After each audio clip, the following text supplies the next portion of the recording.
ئەم ڕووداوە بەڕێزان بوو بە سەنگی مەحەک بۆ ئیمانی کۆمەڵێک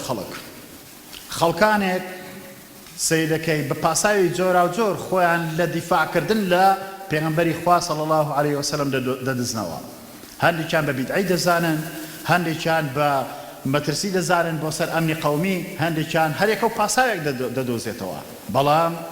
پێیوی سێمان ئەوەیە ئەمە بە فەزڵی خوای پەروەردگار دەزانین و سوپاسی خوای پەروەردگاری لەسەر دەکەین کە پێشەنگایەتی دیفاعکردن لە پێغەمبەر نازارەکەی صلی الله علیه وسلم شەرەفێک بێ بە ئێمە ببڕێت. سوپاس بۆ خوای پەروەردگار، کۆمەڵی ئیسلامی و ئۆرگانەکانی لەسەر تاسەری کوردستان و لە دەرەوەی کوردستانیش پێشەنگایەتیکردن لە دیفاعکردن لە پێغەمبەری خوا صلی الله علیه وسلم وەرگریکردن لە پێغەمبەری خوا